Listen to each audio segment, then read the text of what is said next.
संवाद विद्यार्थी मित्रांशी डॉक्टर आरे कुंभार यांनी लिहिलेल्या पुस्तकाचं क्रमशः वाचन करीत आहे. दिवस 4. नियोजन करा. मुलांनो, तुम्ही दिवसभर काय काय करता? मुलांनी ते किती वाजता उठतात, आंघोळ कधी करतात, शाळेत कधी जातात, कधी खेळतात, कधी अभ्यास करतात, हे सगळं सांगितलं. पण प्रत्येकाच्या सांगण्यामध्ये फरक होता, विस्कळीतपणा होता. म्हणजे काय तर नियोजनाचाच अभाव होता. सरांच्या हे लक्षात आलं. मग सर्वांकडे पाहत सर म्हणाले, ठीक आहे मुलांनो, ज्याला जमेल तसं तो करतोयच. म्हणजे तुम्हाला अजून वेळेचं महत्व लक्षात आलेलं नाही. त्यामुळे नियोजनाचा तर पत्ताच नाही. एक किस्सा तुम्हाला सांगतो, म्हणजे तुमच्या लक्षात येईल. साताऱ्यात शिक्षकांच्या सेवांतर्गत प्रशिक्षण वर्गामध्ये माझे एक व्याख्यान झालं आणि बाजूस ठेवलेल्या एका खुर्चीत मी बसलो.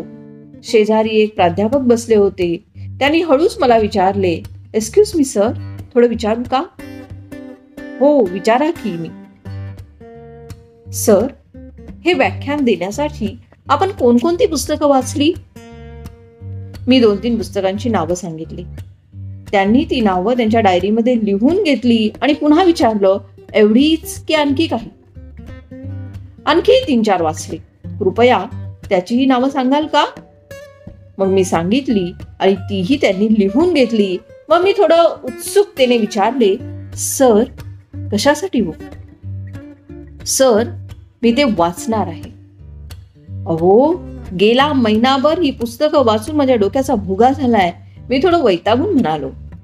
तेव्हा ते अगदी विनम्रपणे म्हणाले, सर, लहान तोंडी मोठा घास घेतोय. क्षमा करा, पण ही पुस्तके वाचण्यासाठी माझ्याकडे 8 दिवसापेक्षा अधिक वेळ नाही. अशक्य, मी झटदिशी म्हणालो आणि ते पुन्हा तेवढ्याच नम्रतेने म्हणाले, सर, हे शक्य आहे आणि मी तसे नियोजन केले आहे. माझ्या 40 वर्ष वयापर्यंतचे मी नियोजन केलेले आहे. मी सर्द झालो. माझ्या तज्ञतेचा नक्षाच उतरला. माणसं आपल्या आयुष्याचे नियोजन करतात आणि नियोजनावर हुकूम कामही करतात. जीवनामध्ये जर यशस्वी व्हायचं असेल तर नियोजनाला खूप महत्व आहे. मुलं शांतपणे ऐकत होती. सर थांबले. तेव्हा सतीशने विचारले, सर, आम्हाला तर नियोजन म्हणजे काय आणि ते कसं करायचं हे काहीच माहिती नाहीये. नियोजन म्हणजे उपलब्ध वेळेमध्ये कामाची विभागणी. कोणती कामं? अरे, दररोज आपण किती कामं करतो? शाळेत जातो, अभ्यास करतो, खेळ खेळतो. मग त्यात नियोजन काय करायचं? म्हणजे कशाला किती वेळ द्यायचा हे ठरवायचं. दिवसभर खेळून चालेल का? नाही. तुम्ही आता तुमचं ध्येयवाक्य तयार केलेलं आहे ना, त्याला अधिक वेळ द्यायला हवा. त्याशिवाय ते कसं साध्य होईल? खेळातच करिअर करायचं असेल तर खेळाला जास्त वेळ द्यावा लागेल. हा, आलं लक्षात. पण नियोजनाचा एवढा संकुचित अर्थ घ्यायचा नाही. नियोजनाचे काही टप्पे करावे लागतात. खूप कालावधीनंतर आपलं ध्येय साध्य होणार असतं.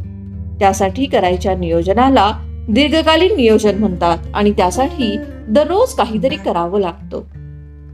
त्याच्या नियोजनाला अल्पकालीन नियोजन म्हणतात. या प्राध्यापकांनी त्यांच्या 40 वर्ष वयाचे नियोजन केले आहे. ते दीर्घकालीन नियोजन आणि ते 8 दिवसात ही पुस्तकं वाचणार आहेत हे अल्पकालीन नियोजन.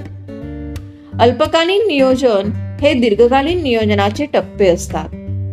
समजा वयाच्या 3ऱ्या वर्षी तुम्हाला तुमच्या क्षेत्रातील उच्चपद गाठायचे आहे, हे जर तुमचे ध्येय आहे, म्हणजे तुमच्या हाती आता 15 वर्ष आहे. या 15 वर्षाचे नियोजन ते दीर्घकालीन नियोजन, ते ढोबळमानाने करायचे असते. आता आपण याचे 3 टप्पे पाहूया.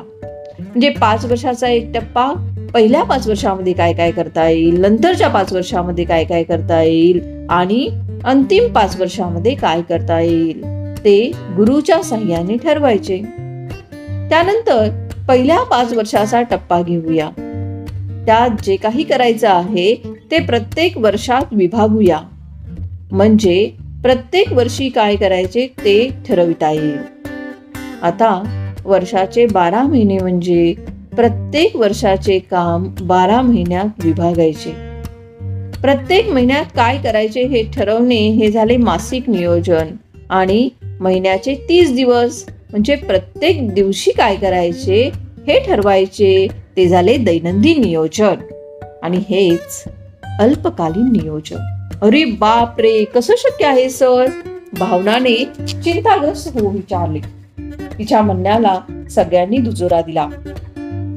हे पहा, जरा मी तुम्हाला प्रत्येक टप्पा घेऊन सांगतो म्हणजे तुमच्या लक्षात येईल.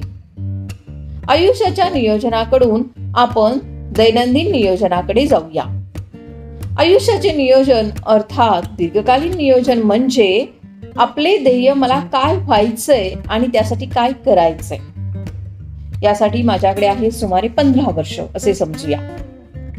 वयाच्या 3ऱ्या वर्षी मी प्रसिद्ध शास्त्रज्ञ होणार आहे. आता नुसते म्हणून काय होणार आहे का? मग त्यासाठी शास्त्रज्ञांची पुस्तके वाचावी लागतील, शास्त्रज्ञावरील नियतकालिकं वाचावी लागतील, दररोजची वृत्तपत्रे वाचून त्यातील विज्ञानविषयक काय माहिती असेल ती वाचावी लागेल. हे झालं वाचनाचं. पण त्याचबरोबर लेखनही करावं लागेल. म्हणजे जे जे वाचू त्याची टिपणे काढली पाहिजे. आणि शक्य होईल तेव्हा आणि संधी मिळेल तेव्हा शोध, शास्त्रज्ञ, दैनंदिन विज्ञान आणि अंधश्रद्धांबद्दल शास्त्रीय दृष्टिकोनातून लिहिलंही पाहिजे.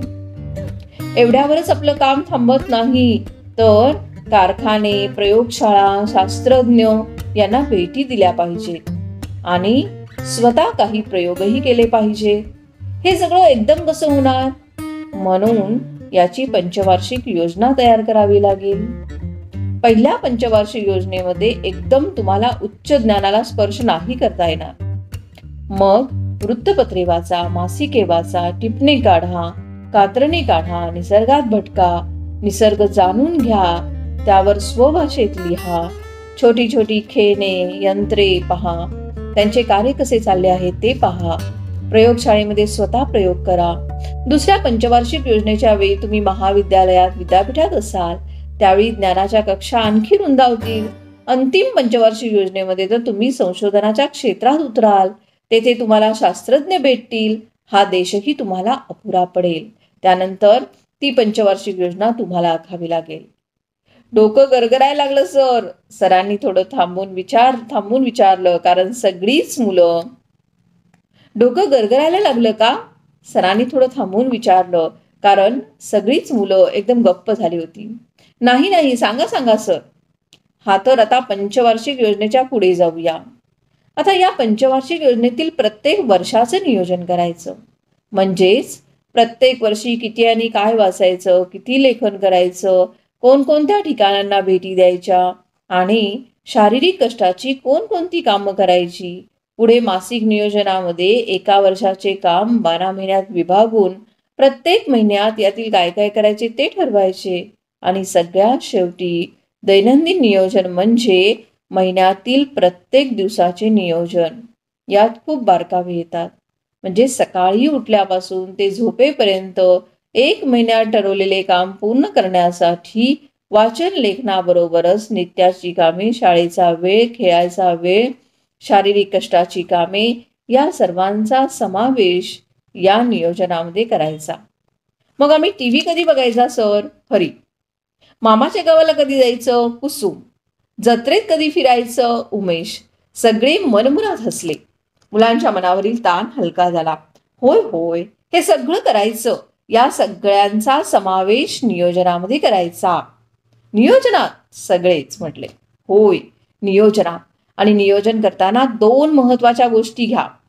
पहिली गोष्ट अशी की आपण ठरवतो तसे घडते जसे नाही, म्हणून नियोजनामध्ये मागे पुढेही होऊ शकते, म्हणून काही सगळे नियोजन बिघडत नाही.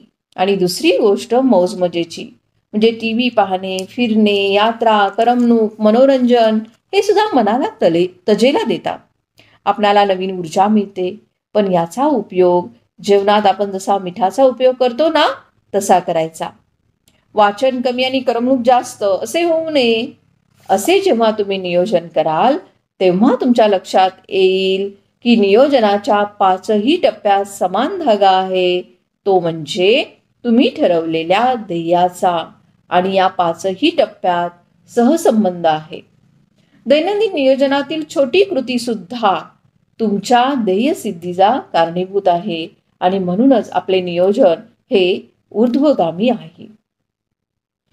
ज्यांनी ध्येयप्राप्तीसाठी नियोजन केले आणि त्यानुसार कार्य केले तीच माणसे जीवनात यशस्वी झाले, हा आपला इतिहास सांगतो.